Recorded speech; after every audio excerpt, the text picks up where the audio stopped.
এটাও একটা বিষয়। এটাই আমার কাছে মূল কনসার্ন। এটা কী করে হলো, এটার থেকে গ্রামের মানুষেরা কীভাবে মুক্তি পাবে।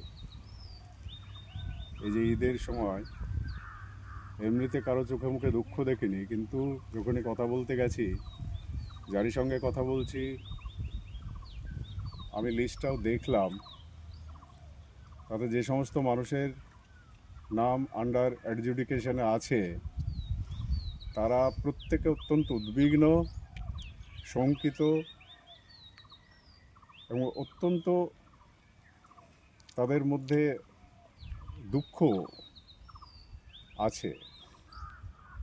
এই আনন্দের সময়েও তারা মন খুলে আনন্দ করতে পারছে না, কারণ তাদের কখনো এই প্রশ্নটা মনে আসেনি যে তাদের নাম ভোটার লিস্টের বাইরে থাকবে।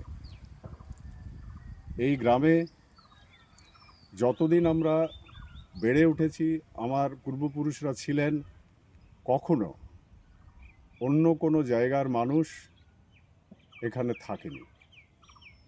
অতিথি ছাড়া স্থায়ীভাবে কেউ বসবাস স্থাপন করেনি। এখানে যারা বসবাস করছেন তারা প্রত্যেকেই, অন্তত আমার জানা 3টে পুরুষকে আমি চিনি, সেই 3টে পুরুষের এখনও কেউ কেউ বেঁচে আছেন, অতীত তৃতীয় পুরুষ বেঁচে আছেন, তাদের সঙ্গে আমি নিয়মিত দেখা করি, এবং তাদের পরিবারের ছেলেমেয়েরাও আন্ডার অ্যাডজুডিকেশনে আছেন। অত্যন্ত দুঃখের বিষয়, এই যে থার্ড জেনারেশন, যাদের বয়স 18 অতিক্রম করে গেছে, তাদের অনেকে এই লিস্টের অন্তর্ভুক্ত হতে পারেনি।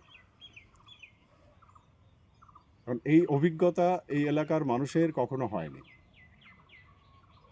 যাদের জন্ম স্বাধীনতার আগে, তাদেরও কেউ কেউ এখনো বেঁচে আছেন, কিন্তু তারাও খুব অবাক এই ঘটনায়, অত্যন্ত মনে কষ্ট পাচ্ছেন। তারা এই মাঠ ঘাট, নদী নালা, তার মধ্যেই তারা বেড়ে উঠেছেন, অক্লান্ত পরিশ্রম করে ফসল ফলিয়েছেন, মানুষকে সেবা দিয়েছেন। এখন যারা নতুন ছেলে মেয়ে, তারা দেশের বাইরে, গ্রামের বাইরে যাচ্ছে, দেশ নির্মাণে তাদের অসম্ভব অবদান। তাদের জীবনকে বাজি রেখে